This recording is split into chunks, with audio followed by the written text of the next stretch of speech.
Apocalypse de Jean, chapitre 20.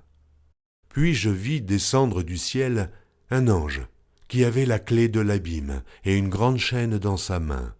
Il saisit le dragon, le serpent ancien, qui est le diable et Satan, et il le lia pour 1000 ans.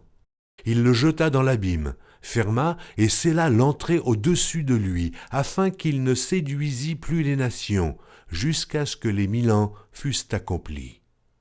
Après cela, il faut qu'il soit délié pour un peu de temps. Et je vis des trônes, et à ceux qui s'y assirent fut donné le pouvoir de juger. Et je vis les âmes de ceux qui avaient été décapités à cause du témoignage de Jésus et à cause de la parole de Dieu, et de ceux qui n'avaient pas adoré la bête ni son image, et qui n'avaient pas reçu la marque sur leur front et sur leurs mains. Ils revinrent à la vie, et ils régnèrent avec Christ pendant 1000 ans. Les autres morts ne revinrent point à la vie, jusqu'à ce que les 1000 ans fussent accomplis. C'est la première résurrection. Heureux et saints ceux qui ont part à la première résurrection. La seconde mort n'a point de pouvoir sur eux, mais ils seront sacrificateurs de Dieu et de Christ, et ils régneront avec lui pendant 1000 ans. Quand les 1000 ans seront accomplis, Satan sera relâché de sa prison, et il sortira pour séduire les nations qui sont aux 4 coins de la terre, Gog et Magog, afin de les rassembler pour la guerre. Leur nombre est comme le sable de la mer. Et ils montèrent sur la surface de la terre, et ils investirent le camp des saints et la ville bien-aimée. Mais un feu descendit du ciel et les dévora.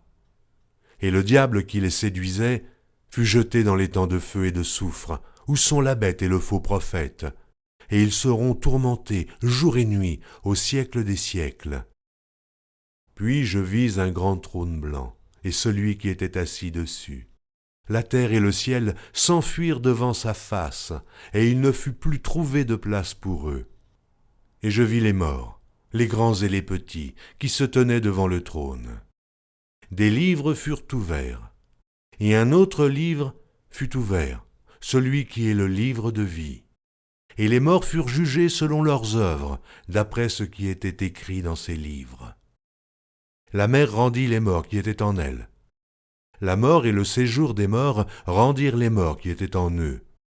Et chacun fut jugé selon ses œuvres. Et la mort et le séjour des morts furent jetés dans l'étang de feu. C'est la seconde mort, l'étang de feu. Quiconque ne fut pas trouvé écrit dans le livre de vie fut jeté dans l'étang de feu.